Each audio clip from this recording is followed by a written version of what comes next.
Specially अपनी जैन आपका स्वागत करता हूं आपके अपने यूट्यूब चैनल पर। दोस्तों आज की वीडियो यहां पर जो है जीएसटी में लेट जजमेंट ऑर्डर को लेकर है। यहां पर जो है जीएसटी में काफी बड़ा रिलीफ वाला ऑर्डर आया है। ये आईटीसी क्लेम को लेकर काफी बड़ी रिलीफ दी गई है। वीडियो को पूरा एंड तक देखिएगा, समझिएगा यहाँ पर क्या फैक्ट्स थे। यहाँ पर जो है ऑनरेबल कोर्ट ने एसएससी की जेन्युइन हार्डशिप को कंसिडर किया है।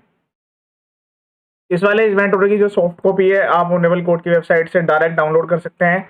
यहाँ पर पेटिशन के नेम से आप सर्च कर लीजिएगा, आपको ये डाउनलोड करने के लिए मिल जाएगा। यहाँ पर जो है एसएससी ने रिट पिटिशन फाइल किया है। रिट पिटिशन में इन्होंने रिक्वेस्ट की है कि जो डिमांड ऑर्डर पास किया गया है उसको यहाँ पर क्वेश्चन किया जाए, क्योंकि वो आर्बिट्रेरी है, इलीगल नेचर का है। अब यहाँ पर जो है पूरे फैक्ट समझिएगा कि किस बेस पर इनको ये जो है अलाउ किया गया है। तो यहाँ पर सबसे पहले ओरिजिनल ऑर्डर जो कि 23 अगस्त 2023 में पास किया गया है, इसको यहाँ पर चैलेंज किया गया है इस रिट पिटिशन में। यहाँ पर इन्होंने कहा है कि जो ग्राउंड्स हैं वो इस बेस पर चैलेंज कर रहे हैं कि यहाँ पर जो है इनको रीजनेबल अपॉर्चुनिटी प्रोवाइड नहीं की गई। तो अगर यहाँ पर जो है रीजनेबल अपॉर्चुनिटी नहीं दी गई है तो ये इन्होंने प्रूफ यहाँ पर किस तरीके से किया है वो आप यहाँ पर ध्यान से समझिएगा। क्या फैक्ट्स थे, किस तरीके से क्या चीजें यहाँ पर कंसिडर की गई है और किस तरीके से यहाँ पर जो है एसएससी को रिलीफ दी गई है। ये सोकोज नोटिस पहले जो है इनके बाद जून में जो है सोकोज नोटिस इनको सर्व किया गया। देन इसके बाद जो है यहाँ पर इनसे इंफॉर्मेशन रिक्वायर्ड की गई कि आप बताइए कि जो इनपुट टैक्स क्रेडिट है वो रिवर्स क्यों नहीं किया गया to the extent of credit note issued by the petition supplier. की जो आपके सप्लायर हैं उन्होंने जो आपको क्रेडिट नोट दिए थे तो उतने रुपीज तक का आपने यहाँ पर जो आईटीसी है वो रिवर्स क्यों नहीं किया, ऐसा इनके पास यहाँ पर जो है नोटिस इनको सर्व किया गया। Since the petitioner was unaware of the proceedings, ये पॉइंट आप नोट कर लीजिए। यहाँ पर ये जो अनअवेयर वाली पॉइंट्स हैं या अनअवेयर वाली जो चीजें आ रही हैं उसके बेस पर जो एसएससी को यहाँ पर रिलीफ दी जा रही है वो काफी बड़ी रिलीफ है। Since the petitioner was unaware of the so called notice the petitioner could not reply thereto. Petitioner कह रहे हैं कि उनको इस बारे में ना तो नोटिस के बारे में पता था और न ही डिमांड के बारे में कुछ पता चला। जब इनके बैंक अकाउंट्स अटैच हो गए तब उसके बाद इनको यहाँ पर पता चला है इसके रिगार्डिंग कि इनके कोई यहाँ पर नोटिस भी आया है, नोटिस के अगेंस्ट में डिमांड ऑर्डर भी पास हो रखा है। Eventually the petitioner was inform by the banker that an attachment notice was received. एक बैंक अटैचमेंट्स का नोटिस इनको मिला जीएसटी डिपार्टमेंट की तरफ से रिकवरी के regarding. Thereafter the petitioner filed appeal before the first appellate authority. इसके बाद जो है एसईसी ने अपील फाइल की अपीलेट अथॉरिटी में। यहाँ पर इन्होंने जो है 12.5% का प्री डिपॉजिट भी जमा किया। टैक्स डिमांड का जो भी डिस्प्यूटेड टैक्स डिमांड है उसका 10% या फिर 12% आपको जमा कराना होता है। Since such appeal was not entertain on the grounds of limitation, ये जो अपील है एंटरटेन नहीं की गई है क्योंकि यहाँ पर जो है लिमिटेशन के ग्राउंड्स लगा दिए गए हैं। तो एसएससी जब यहाँ पर एसएससी को अपील में रिलैक्सेशन नहीं मिल रही है तो यहाँ पर वो रिट पिटिशन में जा रहे हैं और रिट पिटिशन में इनकी जेन्युइन हार्डशिप को कंसीडर करते हुए इनको अलाउ भी किया गया है। Learned counsel for the petitioner submits that the supplier had issued these invoice and thereafter issues credit notes as to cancel such invoice. इन्होंने यहाँ पर ये चीज़ बिल्कुल एक्सेप्ट की है कि यहाँ पर जो इनके सप्लायर थे इन्होंने पहले नोट इनको इनवॉइस दिए थे, फिर बाद में क्रेडिट नोट इशू किए थे। ये further submits that the petitioner did not avail of ITC for the value of these credit notes. यहाँ पर पेटिशनर ने की तरफ से जो लैंड काउंसिल है उन्होंने सबमिट किया कि जो पेटिशनर है उन्होंने आईटीसी तो इसके रिगार्डिंग क्लेम नहीं किया, उन्होंने अपनी तरफ से कंप्लीट और सही आईटीसी क्लेम किया हुआ है। ऐसा नहीं है कि इन्होंने एक्सेस आईटीसी क्लेम कर लिया। If provided an opportunity learned counsel submits that the petitioner would be in position to establish that only eligible ITC was availed.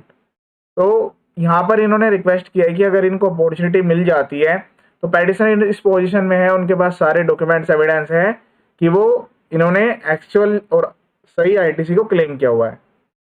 Department की तरफ से लैंड काउंसिल ने नोटिस एक्सेप्ट किया। उन्होंने कहा कि जो इम्पंच ऑर्डर है उससे पहले इनको जो है एसएमटी 10 भी गया है पर्टिकुलर डेट में, सो को नोटिस भी भेजे गए हैं, पर्सनल हियरिंग भी दी गई, लेकिन इन्होंने इसको अवेल नहीं किया।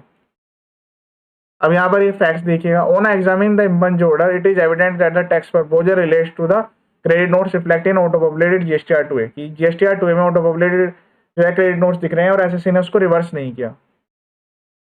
Learned counsel for the petitioner submits that the impugned the input tax credit was not availed for the value of credit notes. Petitioner का ये कहना है कि उन्होंने जो है क्रेडिट नोट्स के रिगार्डिंग आईटीसी को क्लेम नहीं किया, मतलब उतना आईटीसी उन्होंने सही तरीके से क्लेम किया हुआ है। By taking the sad submission into account and the assertion of the petitioner did not participate in proceedings on accounts of not being aware of the same. ये यहाँ पर क्लियरली दिखाई दे रहा है कि पेटिशनर कह रहे हैं कि उनको इस बारे में पता नहीं था, इसलिए उन्होंने जो है प्रोसीडिंग्स में हिस्सा नहीं लिया। Interest of justice warrants that the petitioner we provide an opportunity, इसलिए यहाँ पर जो है न्याय को ध्यान में रखते हुए पेटिशनर को जो है अपॉर्चुनिटी प्रोवाइड होनी चाहिए। In this connection it should be notice that the petitioner remits 12.5% of the disputed tax demand while filing the appeal. इसलिए यहाँ पर ये भी कंसीडर किया गया है कि एसएससी ने जो है अपील के टाइम पर 12.5% ऑलरेडी डिपॉजिट किया हुआ है। इसीलिए यहाँ पर ये सब चीज़ों को ध्यान में रखते हुए जो ऑर्डर था, ओरिजिनल ऑर्डर, उसको ही सेट असाइड कर दिया गया और यहाँ से डायरेक्ट इस मैटर को रिमांड बैक किया गया। एसएससी ने डिमांड बैक करवाया, जो प्रॉपर ऑफिसर है उसके पास ये दोबारा से रिमांड बैक किया गया है। Petitioner is permit to submit a reply, petitioner है उनको परमिशन दी गई है और अपने रिप्लाई को सबमिट करेंगे विद इन 15 डेज, 15 दिन का यहाँ पर टाइम दे दिया गया जिस दिन ये जजमेंट ऑर्डर आया है। उसके बाद यहाँ पर डिपार्टमेंट को भी डायरेक्शन मिली है कि वो रीजनेबल अपॉर्चुनिटी एसएससी को प्रोवाइड करें, इंक्लूडिंग पर्सनल हियरिंग, साथ में पर्सनल हियरिंग भी इनको दी जाएगी। उसके बाद 3 मंथ्स का टाइम दिया गया डिपार्टमेंट को, पेटिशनर का रिप्लाई आने के बाद 3 मंथ्स के अंदर अंदर उनको फाइनल स्पीकिंग ऑर्डर पास करना है। For avoidance of the doubt it made clear that petitioner remittance of 12.5% of disputed tax demand shall abide by the outcome. ये 12.5% इन्होंने जमा किया हुआ है, जब तक इनकी फाइनल जो रिमांड बैक की जो प्रोसीडिंग्स नहीं आती, जब तक वो ऐसे एज इट इज रहेगा। In view of the assessment order being set aside the bank attachment is raise, assessment order है उसको सेट असाइड कर देगा, लेकिन जो बैंक अटैचमेंट है वो जब तक रेज रहेगी जब तक कि फाइनल ऑर्डर नहीं आ जाता।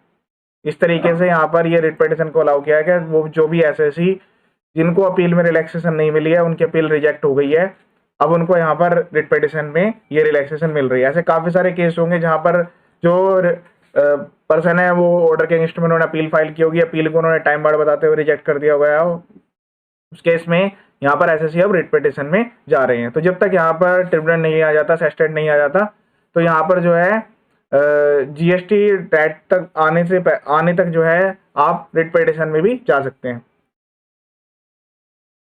बाय द नेक्स्ट ईयर 2025 जो आपका जीएसटी अपीलेट ट्रिब्यूनल है वो भी जो है एस्टेब्लिश हो जाएगा। उसके बाद जो है आपके पास एक और रेमेडी अवेलेबल होगी कि अगर आप अपील में जो है अपने फेवर में रिजल्ट नहीं ला पाए हैं तो आप जीएसटी अपीलेट ट्रिब्यूनल में भी जा सकते हैं। ये द लेटेस्ट वीडियो, इसी टाइप के काफ़ी सारे जजमेंट वीडियोज मेरे यूट्यूब चैनल पर अवेलेबल हैं। यहाँ पर हर टाइप के नोटिस की रिप्लाई, अपील कैसे करनी है, क्या क्या डॉक्यूमेंट सबमिट कराने हैं, क्या क्या उसमें आपको किस तरीके से डिपॉजिट करना है, प्रोविजंस कैसे मेंशन करने हैं, सबके ड्राफ्ट फॉर्मेट्स अवेलेबल हैं। आप वीडियो के डिस्क्रिप्शन से डाउनलोड कर सकते हैं। हर वीडियो के डिस्क्रिप्शन में लिंक प्रोवाइड किए गए हैं। चैनल का जो पर्पज है फुल्ली एजुकेशनल है, इसलिए सब्सक्राइब करें ना करें, वीडियो देखें और आगे शेयर जरूर करें ताकि सभी को इसका बेनिफिट मिल जाए। ये वीडियो देखने के लिए थैंक यू सो मच।